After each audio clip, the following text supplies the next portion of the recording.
Why helping others makes you happier? What if I told you that the fastest path to happiness isn't success, love, or even therapy, but simply helping someone else? It sounds almost too simple, right? But modern science and timeless stories agree. The most reliable happiness booster is giving. Not grand gestures, not viral philanthropy, just small, genuine acts of kindness. And yet, we rarely lean into it.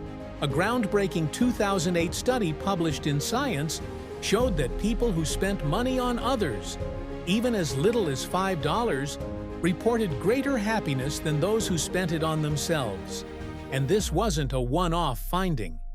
Harvard researchers later confirmed those who engage in regular pro-social behavior, volunteering, mentoring, even helping a colleague, report significantly higher life satisfaction.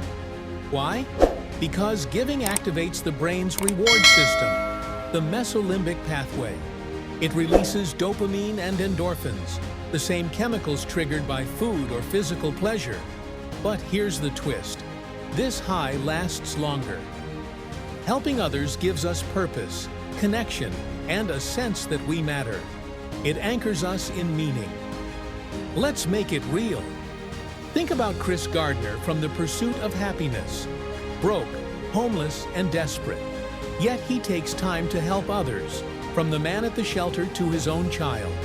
His willingness to lift others up while barely holding himself together?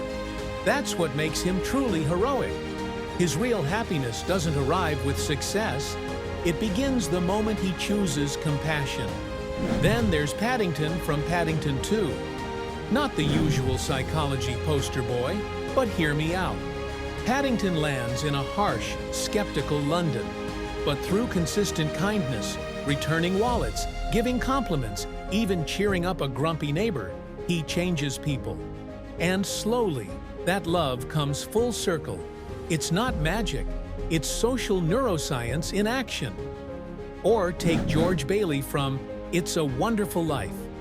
A man who spends his entire life sacrificing his dreams to support his town, his family, and others. At his lowest moment, when he questions whether his life ever mattered, it's the gratitude of the people he helped that saves him. George didn't just change lives. He found joy through the meaning he created for others. The phenomenon is real. It's called the helper's high, a surge of dopamine, oxytocin, and serotonin after acts of giving.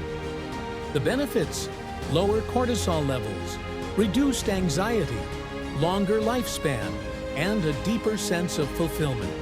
In fact, research by the University of British Columbia found that even adolescents who spent their allowance helping others had improved mental health, including lowered depression and blood pressure. But you don't have to be a saint. You don't have to change the world.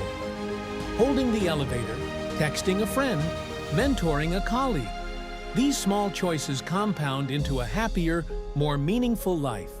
So the next time you feel burnt out, anxious, or disconnected, don't look inward, look around. Because happiness isn't just about what you get. It's about what you give and who you lift while doing it. The path to a better you might just start with someone else's smile,